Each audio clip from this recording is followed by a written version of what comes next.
بسم اللہ الرحمن الرحیم۔ ڈی جی آئی اسپیار نے کانفرنس میں ایک بات کی ہے، وہ بات آپ سن کے حیران رہ جائیں گے، اور بات بھی بہت زبردست بات کی ہے، یعنی بات ان کی درست ہے۔ وہ کیا بات ہے وہ میں آپ کو سنانا چاہتا ہوں، اور اس سے پہلے اگر آپ کو یہ ویڈیو اچھی لگے تو لائک ضرور کیا کرے، اس سے ہمیں حوصلہ ملے گا اور ہم خوشی سے اپنے کام میں آگے بڑھیں گے انشاءاللہ۔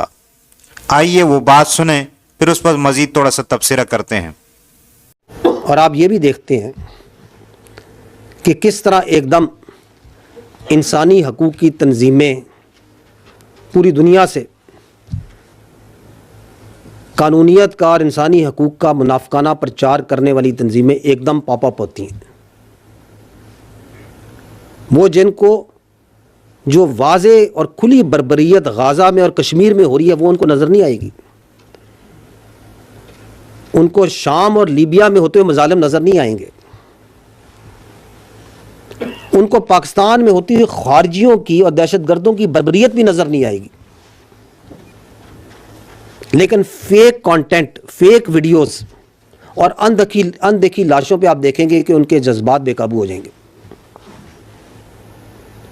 یہ جو تنظیمیں ہیں، یہ جو باہر بیٹھ کے یہ جو ہیومن رائٹس کے اوپر واویلا مچا رہے ہیں، میں ان سے درخواست کرتا ہوں کہ آپ اسی طرح کی، اور یہ سوشل میڈیا جو باہر بیٹھ کے اس انتشاری ٹولے کا چلا رہا ہے، انہیں میں درخواست کرتا ہوں کہ آپ اسی طرح کی سوشل میڈیا کمپینز غزہ اور کشمیر پہ چلائیں۔ وہاں پہ آپ کو فیک ویڈیوز اور ڈیپ فیک ٹیکنالوجی کا استعمال نہیں کرنا پڑے گا، آپ کو حقیقتاً وہ مظالم وہاں پہ ہیں، وہ نظر آ رہے ہیں کہ آپ ان کے حق میں اور اس سچائی کو دکھانے کے لیے سوشل میڈیا کمپین چلائیں۔